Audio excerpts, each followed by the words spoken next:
दौलत साखर कारखाना शेतकऱ्यांचा राहणार, लिलावाच्या विरोधात हजारो शेतकऱ्यांचा एकजुटीचा ठराव, ग्रामीण सहकार चळवळीला नवी ऊर्जा।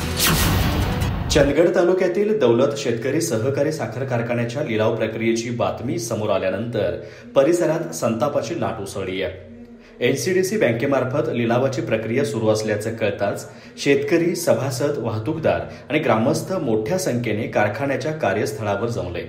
हजारो सभासद शेतकऱ्यांच्या उपस्थितीत घेण्यात आलेल्या तातडीच्या सभेत दौलतचा लिलाव होऊ देणार नाही आणि कारखाना शेतकऱ्यांचाच राहील असा एकमुखी ठराव करण्यात आला।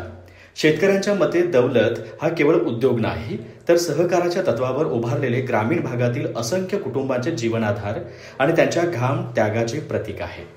गेल्या 10 वर्षांपासून कारखाना बंद असल्यामुळे शेतकऱ्यांना मोठ्या संकटाचा सामना करावा लागतोय। अनेक अडचणींवर मात करून कारखाना पुन्हा सुरू झाला असताना आता लिलावाच्या बातमीने शेतकऱ्यांच्या मनात संताप निर्माण झालाय। कारखाना कोणत्याही खाजगी मालकाच्या हाती जाणार नाही तर सभासद शेतकऱ्यांचाच राहील या निर्धाराने सर्वांनी आंदोलनासाठी सज्ज राहण्याचा निर्णय घेण्यात आला।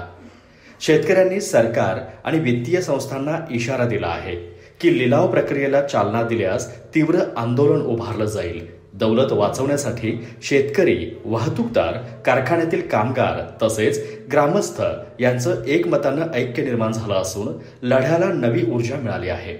एनसीडीसी कडून दौलत साखर कारखान्याची लिलाव प्रक्रिया सुरू असल्याची माहिती मिळताच गुरुवारी त्यांच्या पथकासह काही इच्छुक गुंतवणूकदार कारखान्याला भेट देणार असल्याची कुणकुण लागताच शेकडो शेतकरी कार्यस्थळावर जमून विरोध दर्शविला।